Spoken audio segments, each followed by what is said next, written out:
The hominin, or hominid, branch of the evolutionary tree includes modern humans, as well as the extinct human predecessors, such as Neanderthal, Homo habilis, Homo erectus, and other early intelligent standing primates that have long since vanished.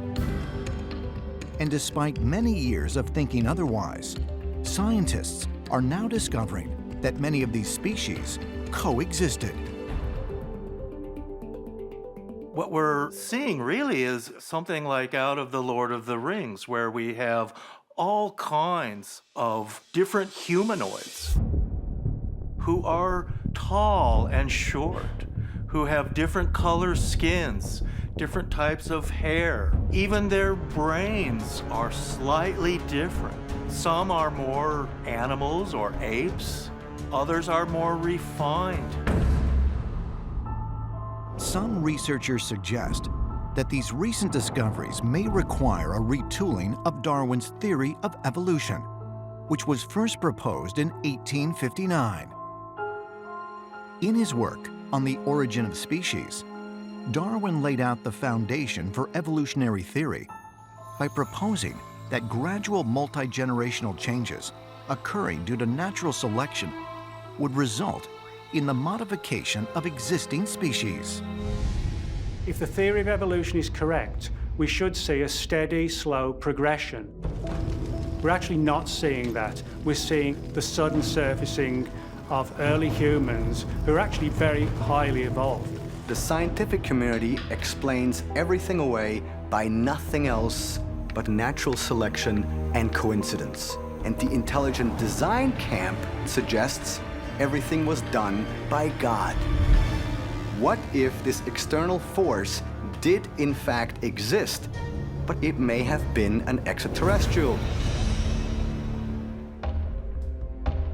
Could it be that the evolution of humans, and even pre-human hominin, might not be entirely what Darwin proposed?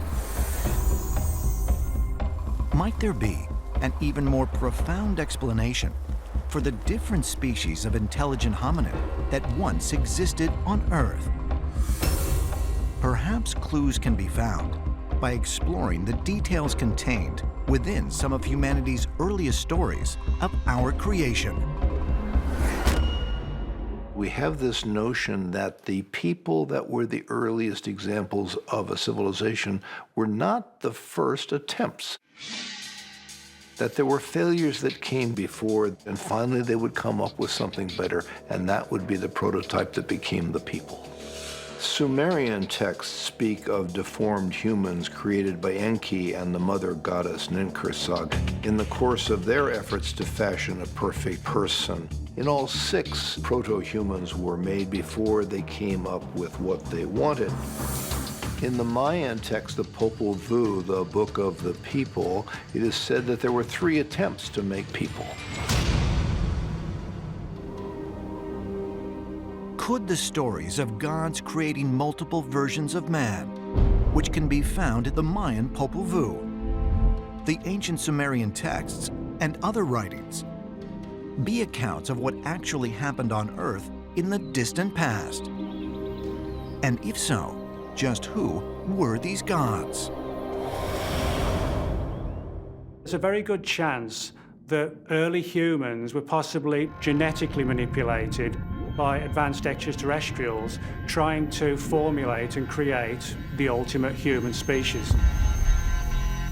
What if at the heart of it is the concept that the planet itself has been an experimental lab, an experimental garden, and that all of these different models, getting to Homo sapien, that there had been all kinds of models, all for different reasons, all part of tests, all done by DNA manipulation by non-humans in the extraterrestrial category.